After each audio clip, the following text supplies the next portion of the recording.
Intet morgenbord uden en ny dag på Diablo. Fra den 1. september er det ikke længere Falcks redningskorps, der kommer, når man ringer efter en ambulance. Det burde derimod være BIAS. De har nemlig vundet licitationen og skal fremover køre ambulancekørslen på Sydfyn. Men er de klar? Er de parat til opgaven? Er der nogen, der kommer, hvis man ringer efter den 1. september? Med i studiet har jeg Mikkel Funder, der er teamleder hos BIAS på Sydfyn. Og Mikkel, er I klar? Når man ringer efter en ambulance, kommer der så nogen? Det kan jeg love dig, der gør. Der har været rigtig meget skrevet og sagt rigtig meget om det her. Lige til at starte med, der er jo rigtig mange følelser involveret. Hvorfor tror du, altså normalt, hvis man nogen skifter fra leverandør A til B i en licitation, så er det jo ikke noget, man hører en masse om. Hvorfor har det været så eksplosivt, det her?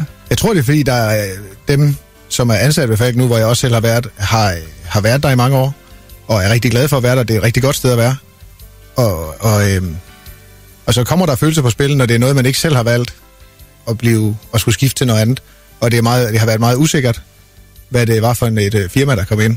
Og det er jo så det, vi prøver at få rettet op på, eller få klargjort, hvad det er, vi har tænkt os at gøre, og hvad det er, vi gerne vil med det her, som er at skabe en rigtig god arbejdsplads for ambulanceredder.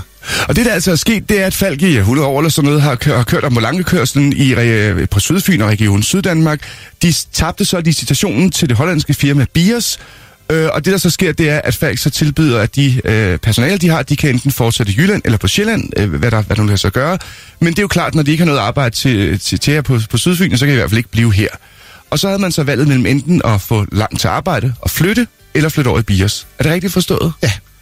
De har Falck tilbydet, at der ikke var nogen, der vil blive afskediget på grund af det her, men at alle vil få de pladser, eller få en anden plads et andet sted i Falck, som så Sjælland eller Jylland. Kan du ikke prøve at fortælle lidt om fællesskabet og kammeratskabet, fordi jeg har på fornemmelsen, fordi I oplever sådan en masse vilde ting sammen, når I er ude og lave redningsarbejde, så er der måske også et tættere sammenhold end på så mange andre arbejdspladser.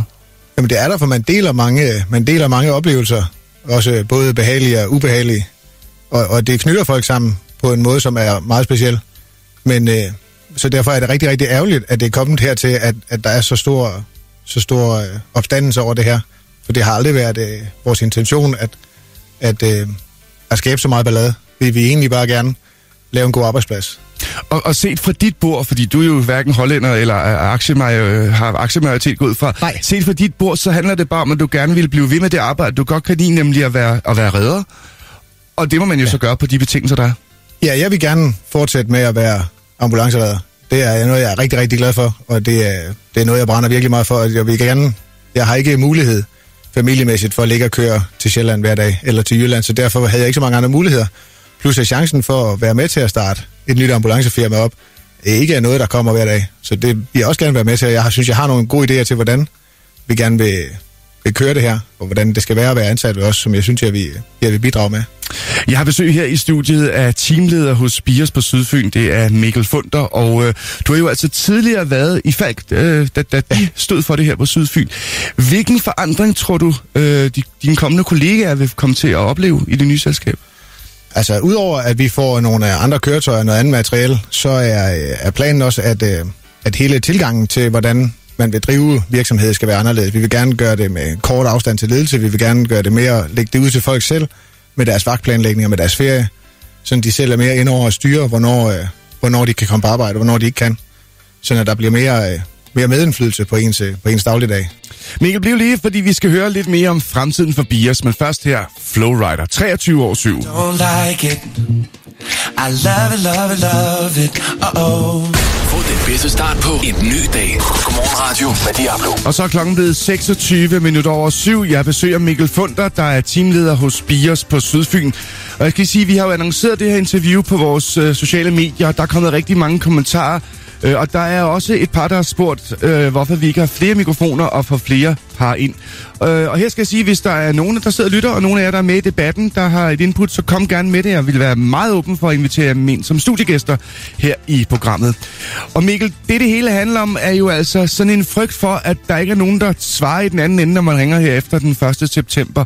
Er I nu helt klar? Er I parat til opgaven? Vi er klar til den første. Vi har alle køretøjerne på plads, som er ved at blive pakket op. Vi har alle vores udstyr, og vi har de bygninger, vi skal bruge. Nogle af dem når ikke at blive bygget færdigt, til vi starter den første, men der er sørget for midlertidige opholdsfaciliteter til vores ansatte. Vi er også rigtig godt med, der har været meget skriverier om, at vi er underbemandet. Jeg vil sige, hernede på Sydfyn er vi rigtig godt med. Så der kommer ikke til at være... Vi får nogen, som kommer til at arbejde mere, end de gør nu i starten. Og der er rigtig mange af vores nuværende ansatte, vores kommende ansatte, som har tilbudt at hjælpe rigtig meget ekstra, så vi kan få lukket de huller, vi har. Så der kommer til at køre lige præcis det antal ambulancer, som der er betalt for.